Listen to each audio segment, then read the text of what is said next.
Hello, everyone, and welcome to the first opportunity we've had as a cohort of landscape impact programs to get together. So we've got representatives here from the Northern Rivers, Upper Clarence, Southern Tablelands, and Western Murray landscape impact programs. If you would be able and interested, we'd love you to put into the chat function the Indigenous country or traditional owners that were on the country you are now on. For me, that was Awabakal and Darkajing people. It's actually contested land, and I'm between what today we call Newcastle and Sydney. So the purpose of today being the first cohort session is to actually get you guys to meet one another and to share an opportunity with Claire Parks from LLS to understand what are the New South Wales wide opportunities that each of our landscapes can tap into. Today we're this week finishing week 3 for most of the cohort with 3 more weeks until the break. There is an opportunity today not just to get to meet one another briefly, but to actually meet your peeps in the same position, but in different areas, so that you've got the opportunity, if you're a cat herder, to meet the other cat herders today, swap details, and when you come across challenges, share those in a peer-to-peer way. Likewise, if you're the regen advisor or the farmer avatar or the marketing or the finance person. So how it's going to work is we're going to go around. I'm going to turn us off presentation mode, and in like 1 minute, just help everybody who's online today know your name, your region, your position, and what have you got to give to the landscape impact program in your region, and what do you hope to get from being part of the landscape impact program in your region. So by example, my name's Wardy, and I'm actually working across all 4 regions. My primary role is to facilitate these programs. I've got to give some good facilitation experience over the last years. And what I hope to get from this is kind of evidence that we can do as an organization cohorts of landscape impact programs, and that actually those individual landscapes get benefit from working together in a cohort. Oops, pardon me. I'm just going to stop share, and we're all going to have the opportunity to introduce ourselves in a quick minute under the same sort of basis: your name, your position, the region that you're in, and what's your give-get. Now, next to me on my left is Gav Tinning. Now I've introduced you. Gav, can you go and then pass the conch? Yeah, Gavin, Northern Rivers pilot. I'm sharing the region advisor role with Deanna, but I'm also doing a bit of cat herding with Joe. We're very Northern Rivers. We're multitasking. What I offer to the pilot is connection to landholders, land care, part of the drought hub, I guess other initiatives, and having had a few years looking at what I'm interested in is the larger landscape and how things we can do in that landscape will improve things like the quality of our very degraded river system. What I get from it is really understanding, being able to advise people better about what opportunities are real and what are imagined, is the way I'd express it, just so that people don't waste their time and don't get full value for opportunities, but also to encourage people to look at management not just as a dollar opportunity, but production or a conservation opportunity. That's me. Thanks, Gav. Would you mind passing the conch to somebody? Well, Deanna's next to me, so that'll keep it flowing. Hi, I'm Deanna Finance. So I'm sharing the region advisor role with Gavin for Northern Rivers. I live in Grafton, which is on the Clarence River, the most southern of our northern rivers, and sometimes a bit of a forgotten place because we fit between the mid-north coast and the north coast. So I just wanted to make sure the Clarence was involved in this, make sure that the mostly graziers, but there's also cane farmers here, didn't miss out on what's going on, because I think this is a really innovative way of driving it from the ground, rather than doing what other people tell us to do. So that's why I'm in. Next one next to me is John Dean.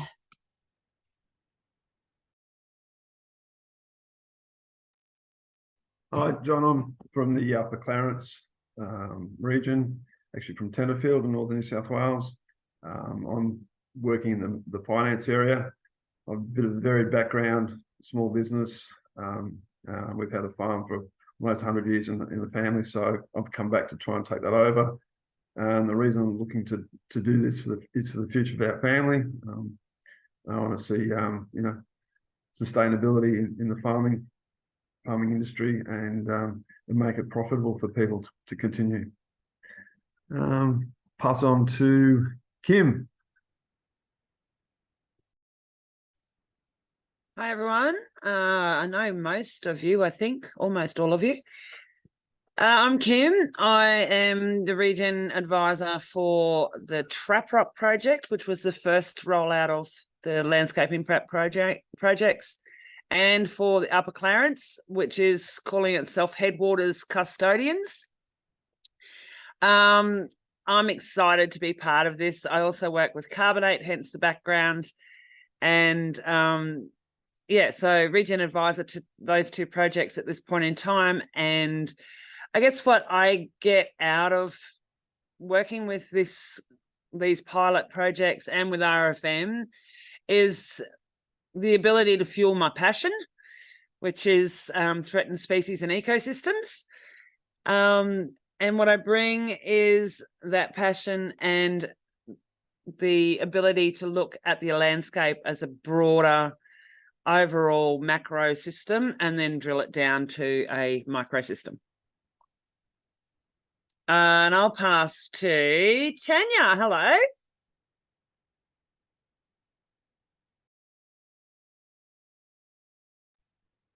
Hello, Kim. Hello, everybody. Tanya here, part of the Northern Rivers team, but technically a farmer in the Upper Clarence. We breed beef cattle in the bush here. So I guess I haven't got a defined role as yet. It's a bit of an open shelf here in the Northern Rivers. We're open about lots of things.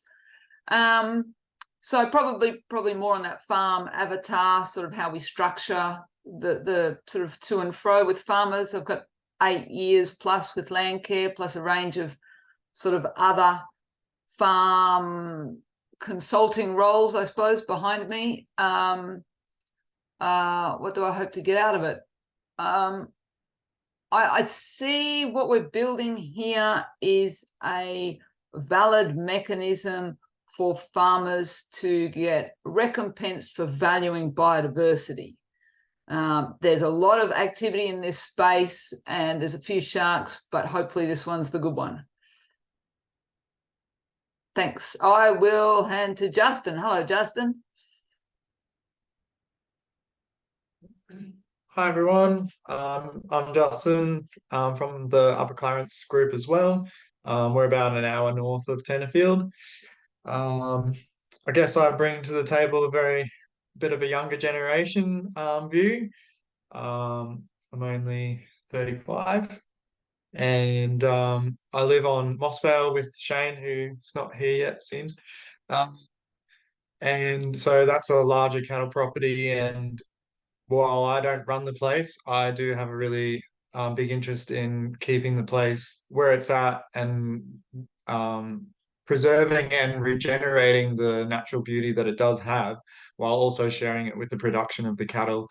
And I really hope that through this program we can learn how to do that. And as Tanya really said well, just getting that credit for that and the support that, most farmers are trying to just make it above the red line, and doing the things that often need a lot of extra time and money to preserve nature at the same time is just left by the wayside, when really we all do want to do it because we love the land that we live on and work on. So yeah, I think that's me. I will pass to the casino food court.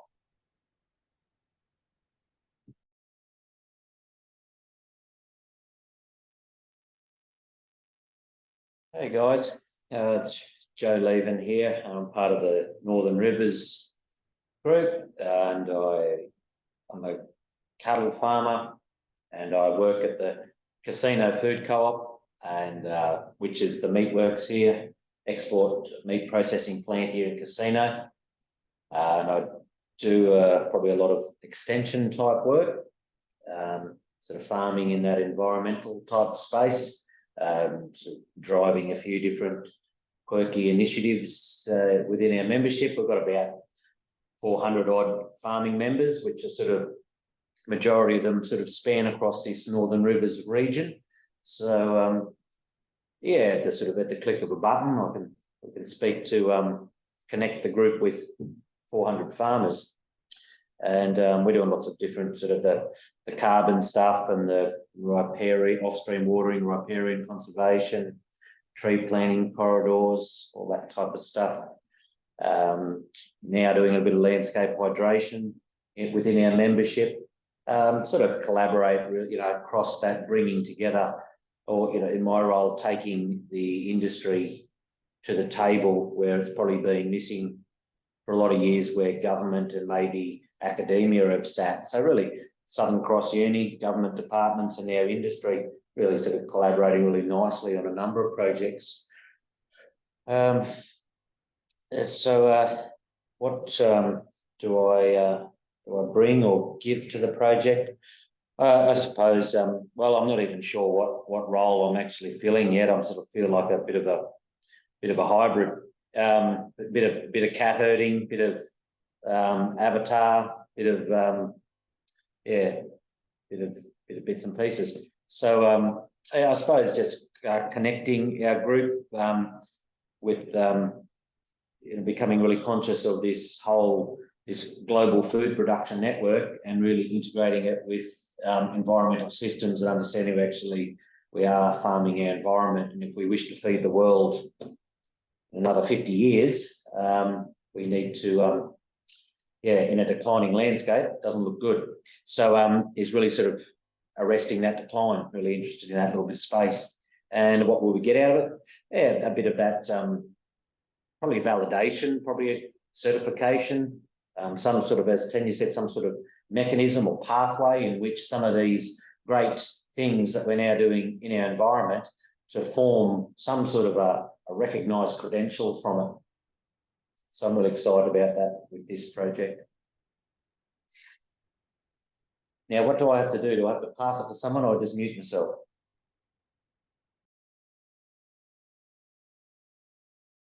Pass it to someone, please, Joe.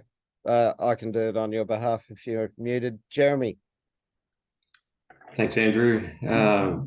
Yeah, so my name's Jeremy Gibson. I'm working with the Southern Tablelands Group and in the role of Regen Advisor.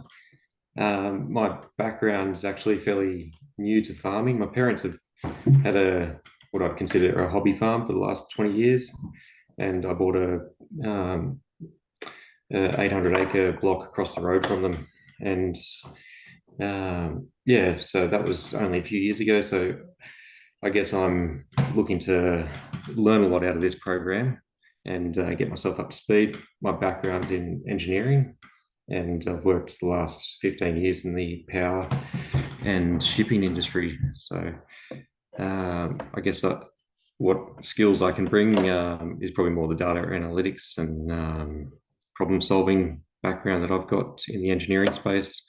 And yeah, but mostly looking to learn a lot. So that's me. Who's left? Lee Fletcher. Hi everyone. Yeah, Lee Fletcher, Western Murray, down in southern New South Wales, business manager. Probably bring probably 30 odd years farming experience and project manager experience. So that's as an ex-dairy farmer, now hemp farmer as well, and just trying to provide the opportunity for other farmers to benefit from their good work and in the carbon and biodiversity space. Thanks, Lee. Jack is online, but I think she's in her car. Yeah, she's trying to join Woody, but she's got connectivity issues. Right. What we might do is, whilst we're here, I think Claire Parks, are you there, lurking in the back? Hi, Claire. And Rowan, I wondered if you might quickly introduce yourselves, but we'll come back to you later. Yeah. Me? You want me to? Yeah. Sorry. Yeah. Yeah. Sorry. And apologies for lurking, because this is I'm just here as a supporter to come on later in the agenda. So I'm listening, but I was trying to not be visible. So I'm from Local Land Services. My title is Business Partner Natural Capital. We're introducing a new program, which is a new services to landholders across the state. And so I am here today to let you know about what we're doing and how it relates to this program, and also to so my give is how can LLS support this program, and my get is really interested in seeing how these collaborative initiatives work in New South Wales. We've seen how they've worked in Queensland, but really keen to see how they work in New South Wales and how LLS can continue to support them. That's me. I'm going to turn my camera off and I'll come back on later. Thanks, Claire. Really so great to have you here. And Rowan, if you don't mind closing it out, or Jack is here maybe. Jack, can you hear us and can you talk?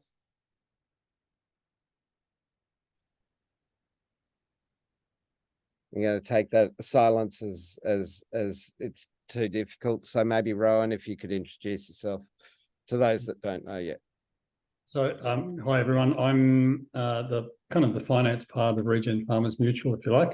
So Tanya, I'm probably sitting on your open shelf there, and in some senses, that my give is to try and be that to assist in trying to understand how we go about creating value for farmers. So how we go about connecting with the different types of ways that farmers might be compensated, whether it's through environmental markets or supply chains or through government grants. So in a sense, that's what I can bring to this. And what I'd like to get, what I hope to get out of is really a bit better understanding of the opportunities that exist on farm to deliver kind of environmental outcomes. I live here in inner city Melbourne, so farming is pretty foreign to me. So it's really learning about how we go about kind of creating environmental outcomes on our agricultural ecosystems is all new to me. So, Woody. Thanks, mate. So I'm just going to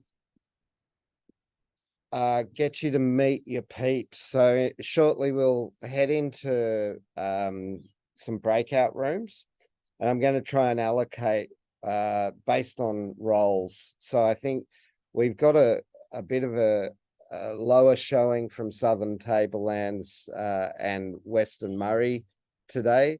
So what we might actually do is maybe not quite what I'd originally planned, which was to have all the cat herders together and all the regen advisors together. Instead, we might just make, I think, 4 breakout rooms and allocate you guys each to a breakout room. And from there, with the peeps that are in your room, I'd like you to do a few things. Share your background, professional background story. Any strengths you think that you could maybe bring to others in the group? Like if you're a GIS person or you've done something relevant in your professional background, which others might find useful in this process. Any challenges that you're having. So that could be challenges with the process, challenges with connecting to people, challenges with understanding clarity, roles, those sorts of things.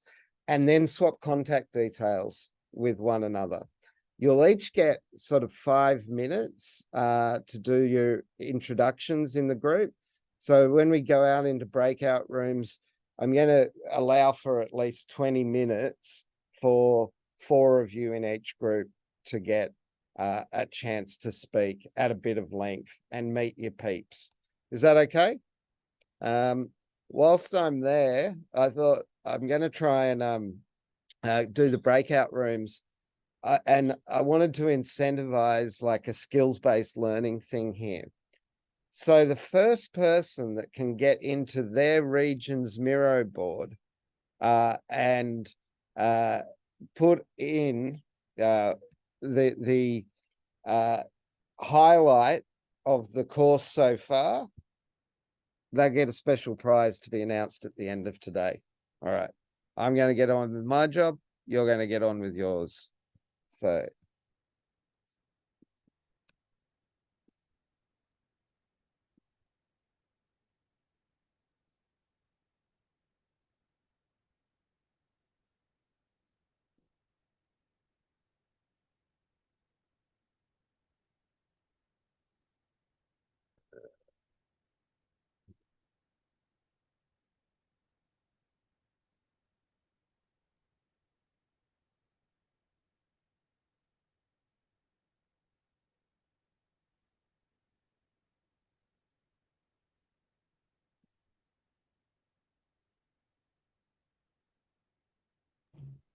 Should we tell you when we've done?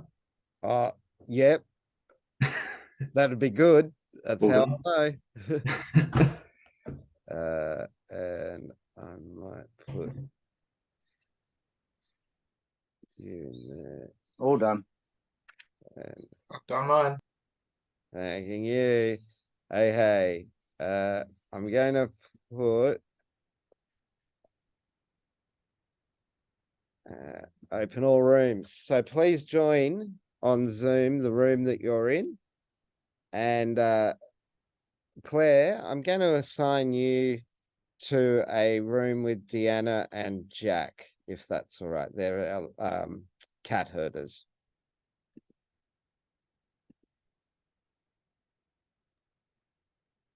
Hey, Rowan, do you want to join with Justin and Tanya? Hey, Tanya, you okay to join the room? Hey, Claire, how you doing? Do you want to join with the others?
capital and they don't want to pay for it.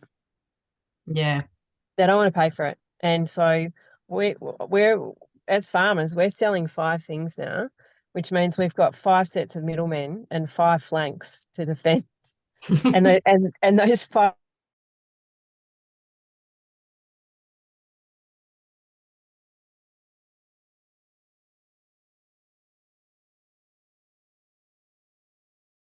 part of the environment. So I went and educated myself and moved into the environmental space.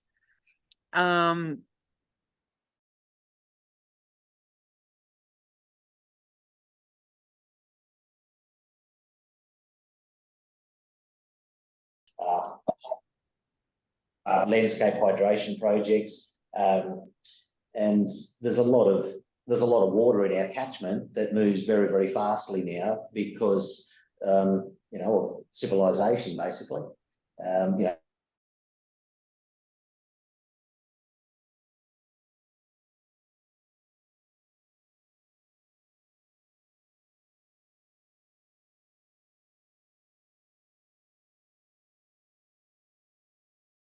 Families on land doing the farming versus big corporate, large scale farms, be it Broadacre or, Cubby Station or whatever, like it was all supposed to be little families that just were them, not like big companies and being So totally controlled by those. agree with that. And that's still a really relevant campaign. And I think this is a bit of a side shoot, but we probably still need to campaign for who farmers really are and what they are really dealing with. I think the public media portrayal of farmers at this time is really misleading, and it's really emotive, and it's actually got a whole lot of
Hello, room 4. How are you guys doing?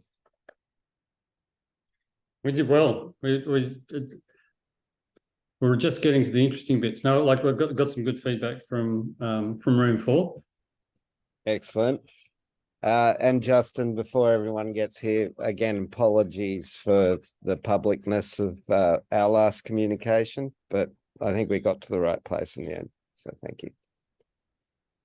Hello, everyone. Welcome back. I think we got the full contingent. Probably. Yes. We're minus our here's Claire. Excellent. So does anybody feel like giving some feedback from their room or have any questions that came out of speaking with colleagues across your different regions? Anything from you guys, room 4? Rowan, I'll get you to talk on behalf of your. Yeah. I got to listen. So some really good feedback. Well, apart from hearing how Justin and Tanya came to be here, and there was one interesting kind of concept. So Tanya took it right back to when the catalytic moment when she first joined, because it happened to be that Justin was kind of in the at the same meeting where it was. She kind of tied it to this event where there was people in the room kind of asking, well, Tanya, I'm misrepresenting this terribly, but they were kind of looking at how peasant farmers, a peasant farming system from Italy could be brought to Australia. It was generically kind of what it was. Anyway, that's set off a chain of events that's led to Tanya to be here today, which was like, that's so cool. Feedback, challenges was really interesting. So keeping up with the homework is clearly always going to be a problem. Well, jargon, how we go about managing our communication, both, and it's jargon, not just language, but it's also conceptual. Like, so when people are starting out in the program, how we describe what the program is in a way that enables both the cohorts, the group to understand clearly what's going on. And there's some thought that, we've been through it once before, and we understand that was the first time round. It was a discovery process for us, but now we actually have that kind of understanding. So how you actually kind of accelerate a group so that they can kind of understand what it is we're doing. There seems to be probably a disconnect there. So we need to get better at kind of communicating that, and then recognize that we need to then find a way to actually then communicate that message more broadly beyond the group. Yeah, perfect and consistent with some of my feedback. So room 3, can I have a volunteer from room 3? You forgot what room you were in. That was the regen advisors. So that was you, Kim, Jeremy, Gav. I think, yeah. Yeah. All right. So I think the challenges that came out for our group were around understanding how to communicate or educate the information that we need to put across to our farmers, and the process of the pilot program itself. I think that was one of the major things. Gavin, did you want to add to that? Oh, no, I think that's correct. I guess one thing I didn't mention is that in the Northern Rivers, a lot of the impact of the 2022 floods have really stuffed things around for a lot of graziers in terms of their systems. So we tended to get not sidetracked, but that tended to become a big part of our conversation because it had just changed. Bringing issues like pestivirus or infertility or just country not being accessible and grazing regimes. And so things like keeping data and information had sort of just gone out the window for quite a few people in those particular areas that were most affected. So that was in some ways, the process was good, trying to bring people back on track to the importance of having some clear data kept. And so how the digital twin and tools like Ruminati might help with that. Thanks, Fuddy. And room 2, John, Lee, and Joe. What did you guys discuss?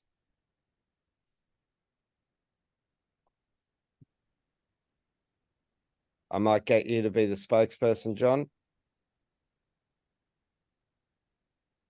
You know, we had a really good introduction about where we're all from, and what our backgrounds and what we're hoping to achieve with the group. I think we've got a lot of challenges ahead. And I think what was said previously, that just understanding how it all comes together, that's probably that's going to be the challenge for us, is understanding how it all runs together. So, no, it was very good though. It's good to meet the guys. All right. Thanks, John. Lee or Joe, anything to add? Well, all right. And the final room was Deanna, Claire, and Jack. And Deanna, because the other two are off screen, could I get you to talk back to what happened in your room? Yeah, we got to know each other. It was good. There's some amazing people in this group, as Claire pointed out. You know, we've got quite a great group of people together, so that's part of the fun of being here. And I was really interested in Jacqueline's perspective of how the carbon and nature market might follow or not follow the water market. And I think the Western Murray group have heaps to contribute in how the markets might develop for good or bad, because what comes up constantly in our discussions is, how do you know that who the sharks are? How do you know who's doing it with best intent? How to avoid the pitfalls? So I think the people that were involved in the water reforms have got heaps to contribute to this space now. Yeah, and otherwise we just had a good chat with each other. Yeah, great. All right, thank you. Everybody, well done, and I'm really glad to see when I popped into the rooms, everybody was deeply participating. So really appreciate that. So I'm gonna pass over now to you, Claire, if you're available. And I'm not sure if you've got some slides, but I've made you a co-host if you want to share screen. If you just want to talk, we're all ears. Now, I should introduce everyone to Claire a bit more formally. So we had the privilege of meeting Claire when we were both, Rowan and myself, at Ethical Fields. I know Claire's been heavily involved in supporting the Environmental Market Leaders program in New South Wales. Claire works with the local land services, and as she'll discuss, she's been innovating new programs in nature-based solutions. But Claire also sits in a panel of several New South Wales agencies that all have responsibility for agriculture, land use, or environment. And so that interagency panel is a way that we can avoid duplication in the state and also have a conduit as a group through Claire to the broader New South Wales ecosystem. So I really want to thank Claire for providing us with some time today. I know she's just back from being away and has a desk full of work, and I really appreciate her giving us her time today. So over to you, Claire. Thank you. Thanks, Waddy. How long do I have? 35 minutes, and Okay. whatever you need. If you need to shorten, we can do Q&A, but we've hard stop at 10:30. Yep. Okay, cool. Okay, I'm going to try and share my, no, I'm going to speak first. So yeah, I'm here today to kind of provide a bit of context around where things are going in natural resource management and agriculture in this space of natural capital. What we in local land services see as some of the risks and opportunities for farmers, and then what LLS, Local Land Services, is planning on doing over the next 4 years, and the new services we're planning on introducing, and how we might help you guys in this particular program. So I will launch into my, I'll share my screen. I'm not used to using Zoom. It's a little box with an up arrow for share screen. Yeah. And are you seeing? We're seeing navigating new opportunities. Yeah. Okay, and I'm going to do in presentation mode. Hopefully, yep. Okay.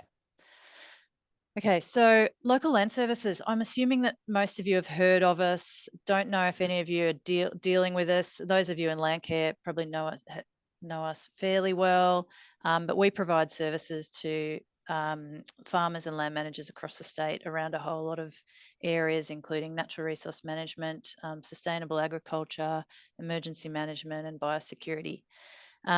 What we've decided to, what us as an organisation have decided to do in the last couple of years is to introduce this new service area, and we're just at the start of it at the moment, which is around helping farmers and land managers navigate the new opportunities in farming and land management. And it's called the very ugly name of the Natural Capital Program. I am the program leader for that, so I'm kind of guiding what that will all mean on the ground, but I'm not directly involved in service, what we call service delivery. At the moment, we've got recruitment going on for 10 natural capital advisors that all sit within our LLS regions, and they will have the responsibility of services to farmers and land managers in their regions to help those people navigate these new opportunities. So and I just want to present a bit of context. I know you guys know a lot of this, but I just want to show you how we're kind of talking about it, and I'd love any feedback as well, and whether it works or doesn't work. But so what we've recognised, what governments around the place are recognising and shaping, is there's big shifts underway in natural resource management and agriculture. Government is increasingly looking to the private sector to fund environmental repair, and that's why they're creating markets and trying to incentivize private investment into the environment. Obviously, we've got increasing demand for carbon credits. We all know that. There's new biodiversity markets under development. We've got one in New South Wales, a biodiversity market, and there's the nature repair market that is under development nationally.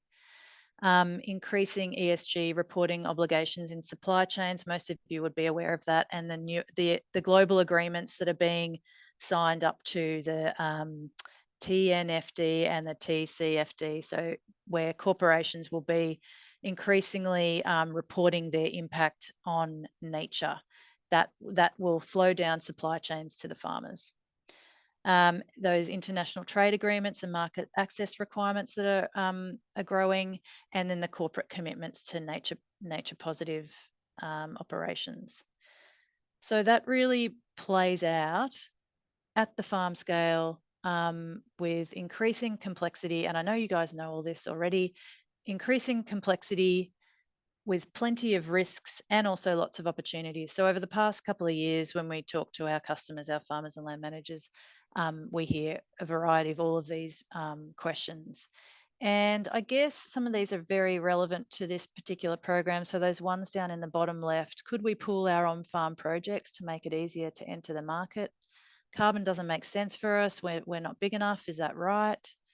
Who can help me to be rewarded for conserving biodiversity? And I'm sure all of you would either have some of these questions or have heard them plenty of times before.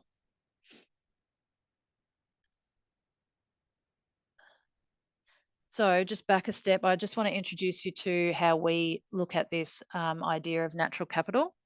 Obviously, natural capital is the basis of all of our economic and social activity. Natural capital, our societies, our human health, the things that we make, and our finances are all supported by natural capital.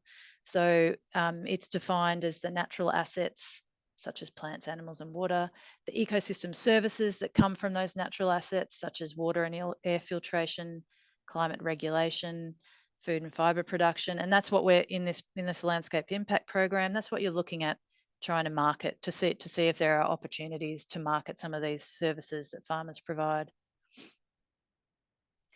Natural capital it's a term that's being used increasingly. It's growing. It's just the same way as looking at natural resource management, but it's with that economic lens over the environment. So it's a way to recognise the economic value of our environment.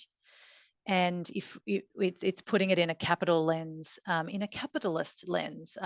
If we invest in it, we create value. If we degrade it, we reduce its value. And if you're thinking natural capital as a framework, that means you're going to be accounting for it. So you're going to count and measure it. You're going to value it somehow. So you might put it into a market. You're going to invest in its management, and then you're going to monitor it. You have to apply those typical capital management approaches. Now, getting to the heart of what's interesting to you guys, farmers and land managers manage natural assets. Those natural assets provide ecosystem services, and then the things that farmers and land managers do to manage natural assets are what are the environmental services. And this kind of concept of environmental services are the things we're marketing. This has come from Ethical Fields work with us and others on the Environmental Markets Leadership Program. So all of these activities here are things that farmers do and have control over that could potentially have a value and a benefit to society. So when we're thinking about this program and the work of Regen Farmers Mutual, it's how do we collectively market some of these activities on properties. Environmental markets obviously are where farmers and land managers who are providing a supply of those environmental services meet in a transaction with buyers who value those services, and they provide a return, so they can provide a monetary exchange. There's lots of different markets, as we've talked about a bit already, but the other thing, what we're trying to say is that there's not just one way to market and realize a return from your management of natural capital, that there's a variety of ways. So when we're talking carbon markets and biodiversity markets, that's really over in that trading part of this diagram. But you'd all be aware that there's a whole lot of other ways to realize a return, like over on the far left, the business strategies. There's for farmers, there's approaches to increase market share by labeling produce in a certain way. You can, by managing your natural capital, you can reduce your costs. You might be able to access increased value, increased return because of that, your asset value is increasing. You might be able to, in the finance bit, you might be able to access green loans and discounts on interest rates. There's a whole range of ways that farmers and land managers can potentially make realize a return from the management of natural capital. At the moment, the most obvious way is in the available markets that we've got. So all of this and the changing dynamics in agriculture and natural resource management in Australia is really playing out. There's lots of complexity, lots of risks, lots of opportunities, and a need for trustworthy and independent advice. And so Landcare does play a strong role in that space, and other organisations like I've heard from that you guys are all in. We've heard today, but Local Land Services also has trust of many people in the farming community. You might want to debate that, but we do have a customer base that does trust us to come to for independent advice. So that's why we're creating this natural capital program. So the program, what we're planning on doing is, the goal is to support farmers and land managers identify opportunities that will help them realise returns from the integration of agriculture with the supply of environmental services. Those 4 things across the bottom are our objectives: to build knowledge and skills, to support farmers to demonstrate sustainability and access markets, and most relevant to this program that you're all engaged in is the support and facilitate natural capital investment on farms and in landscapes. And I'll talk a bit more about that in a sec. So, and then we hope to be able to provide farmers and land managers with access to trusted, independent and local advice in partnership with others. So the proposed services that we're developing at the moment, still at early stage, but we expect to see some of these on ground as of early next year.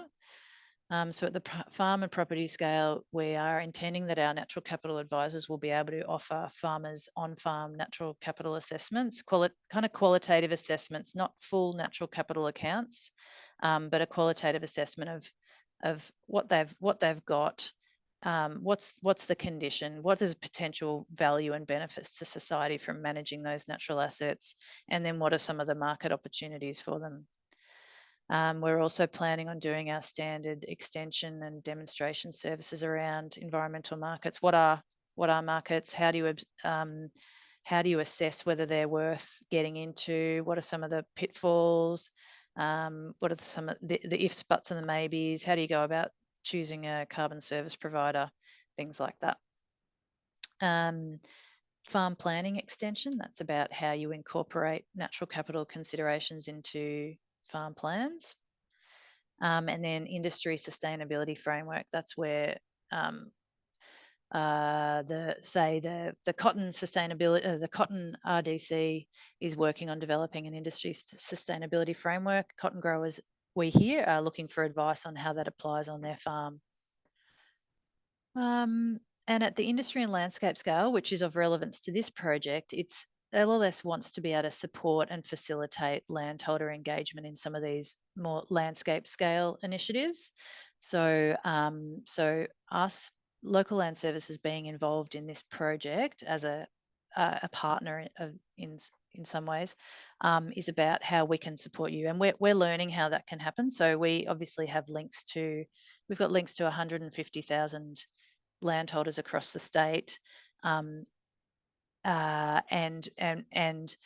very close relationships with a much smaller number than that. But we can help where if that is worth it, we can help broaden some of your engagement if you are interested in that. We can also help on some of the more practical things like mapping, which is something that I'll tell you about in a sec. Just to let you know that on our website, we've got some basic early resources. We've got what is natural capital? We've got some fact sheets around what are the opportunities for landholders, what are the benefits and risks. So that might really help in how you communicate. That fact sheet material that we've got around benefits and risks, or opportunities and risks, might really help in how you communicate that to your farmers that are involved. You're getting involved. We've also got this natural capital service finder, which is a list of all the New South Wales government programs and market scheme or market-based initiatives for farmers and landholders. So yeah, I'd encourage you to have a look at that. If you think about the communication, maybe that's a start. We're not perfect at it at all, but it maybe gives you something to work from. And then specifically our support to this program. So in the Southeast, we've got Melissa Henry. She's one of our senior NRM advisors. She's involved, from what I understand already, and has been working with Wardy to develop up some maps for one of the first workshops that you're going to be holding. You guys in the Western Murray would know Kathleen Bartlett, I'm assuming, is our Murray Environmental Markets Program Manager. She's your contact in that area, and she will be able to help with, she's super keen, very lovely person, and she's working on getting together some map and spatial data for your first workshop. And in the North Coast and the Northern Tablelands, so that's your Northern Rivers project and your Upper Clarence project, I am just trying to bed down who are the best contacts for those particular areas. So I'll get back to Wardy as soon as I hear who they are. And then early next year, we will have on board, assuming our recruitment goes well. Does anyone want a job? It closes on Sunday, by the way. We'll have these regional natural capital advisors on board to be the go-to for these kind of projects. So that's about all from me. We do have a survey. I hate saying that. We have a survey. If you wanted to tell us what we should be doing, there is a survey. I'll just leave that up for a little bit. But also, I'm here. I love to hear directly from people who are going to be impacted by this or who potentially could benefit from some of our services. I'd love to hear from anyone who wants to call me up and have a chat. Happy to anytime.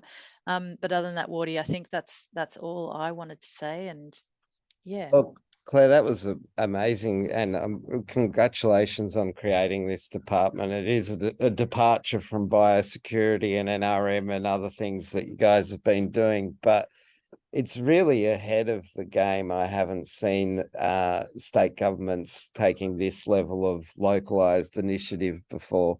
So well done. Questions from the floor, I guess. I'm looking to hear from any of you as to whether there was something you heard in Claire's presentation or something you saw, perhaps.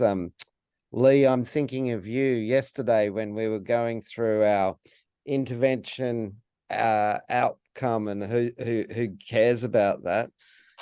See that little diagram that was in Claire's presentation about all of the interventions? They were in brown all around, thinking, gosh, could make that exercise a bit easier by just listing those interventions and yeah. Can I get that presentation, Wardy?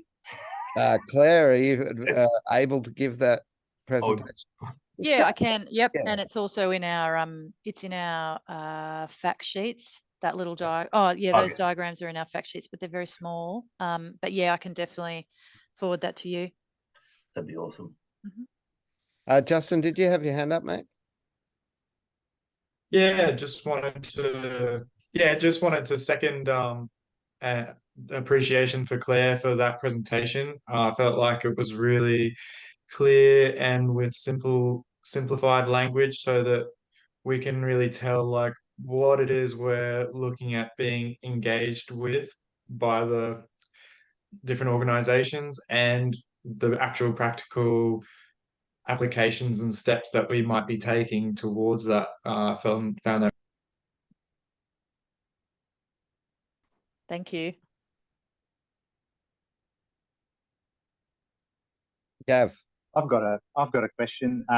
It's more about just, so I've had a bit of exposure to New South Wales DPI doing their carbon roadshow and having this sort of program around advising our farmers and having boot camps and this sort of thing. I don't know sort of where it's gone. They did a presentation back in March or April in Kyogle and sort of had cricket since. But I wonder how does that fit in, or how does LLF and DPI collaborate in this sort of space?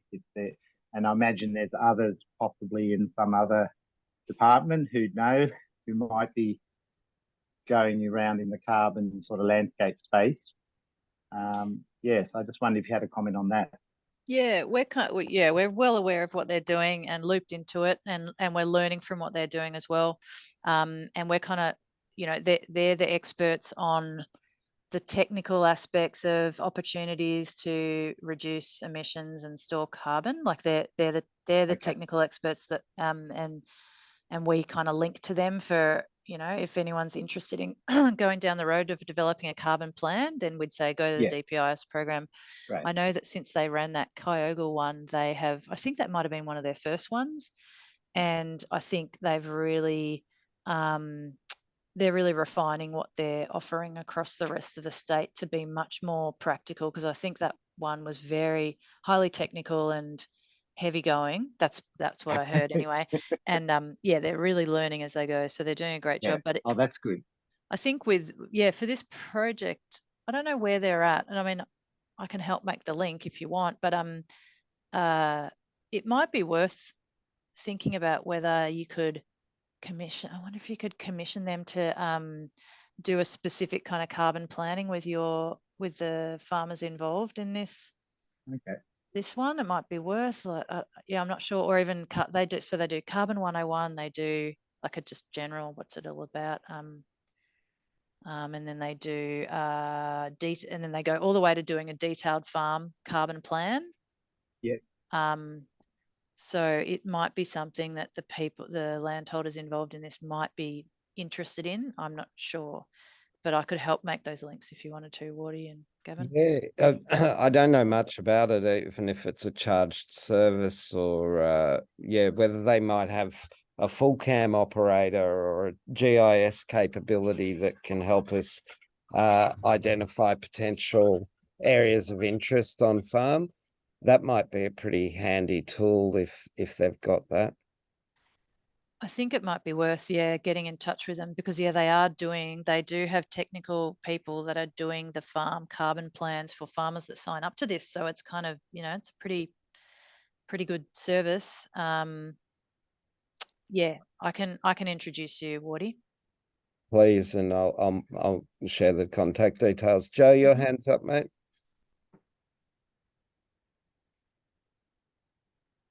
Yeah, g'day Claire. Thanks for that. That's very good. There's quite a few good points in that presentation, and I suppose really my question is, do all of those pathways and all of those opportunities all find themselves with either the ERF or the BCT,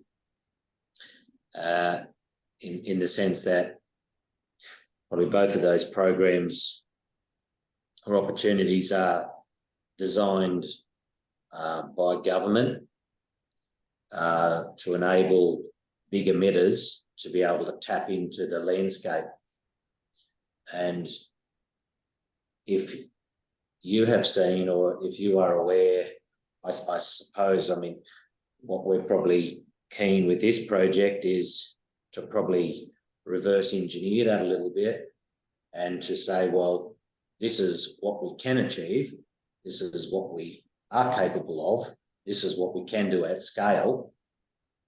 Now let's wrap a certification validation model around that to then inset through to the supply chain. Because we're sort of finding a bit in our industry is that hesitation to embark upon the process simply because our own industry will require that credential, if you want to call it. Yeah, that's wondering if you've seen any success stories other than all roads leading to Rome in the sense of ERF or BCT, if you have any more sort of homegrown type stuff.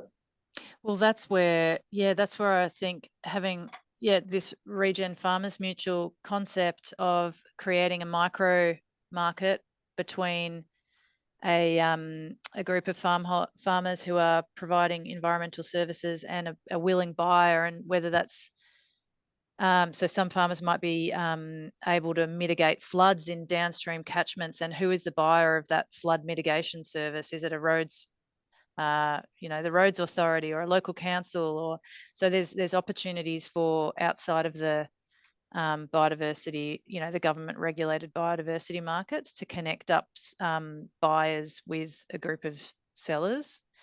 And I know you guys are in safe hands with Regen Farmers Mutual because these guys are doing the main, these concept, like they are leading that kind of cooperative, smaller markets approach. So I'm not sure whether that's in the scope of this program, Wardy. Sorry, I'm not aware, but yeah, there's definitely other opportunities. To bring that to life.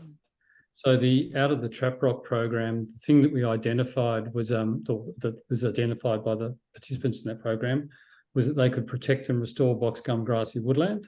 And so out of that has come working with the ANU. So the ANU have been putting together a monitoring framework and methodology that's going to inform the nature repair market. So they've been retained by DQ. They're case studies in box gum grassy woodland.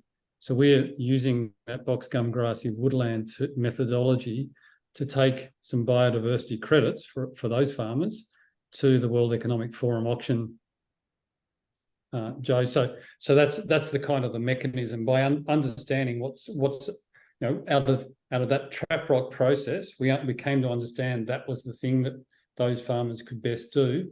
And then the objective now is to engage with different types of capital with something that represents that, in this case, biodiversity credits, and saying, well, how do you value those outcomes through that mechanism?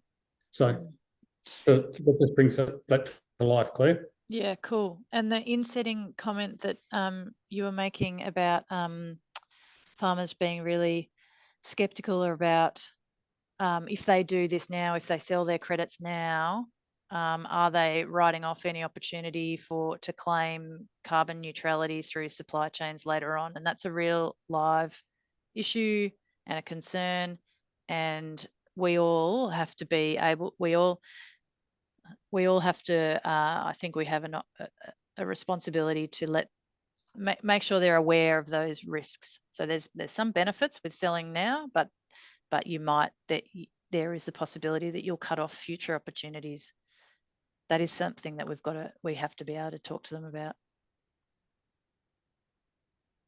I could tell you what scares me about that as well. So, the Science-Based Targets Initiative, which is what most of the large corporates are signed up to, will look to measure emissions and changes over time. And there will be projects that you can do under methods approved by the SBTI, but not recognised in Australia. And, you might find yourself becoming a cattle and carbon farmer for the supply chain and locked into there for 25 years sort of stints, but using those methods that enable you to sell to your supply chain precludes you from using those methods under the ERF and accessing offsetting markets. So there is a lot to be concerned about as the supply chains and the polluters are starting to scramble for farmers' carbon, and farmers are kind of got to make some well-informed decisions and, in my view, aggregate their negotiating power to make the supply chains pay a reasonable amount. Otherwise, you end up in this perverse situation where farmers will grow their carbon for ACCUs and buy Indonesian wind credits to offset their carbon requirements in the supply chain. So, that just seems ridiculous. But yes, we're into perverse areas, people. Any more questions? Joe, have you got a further question? Hand still up? No. Okay. Lee, anything from you? Jeremy, anything from you? Tanya? Deanna? John? Well, I don't think it's for a lack of high quality presentation there, Claire. I've found one of the most amazing things in your presentation is if you can describe the problem to people better than they can describe it themselves.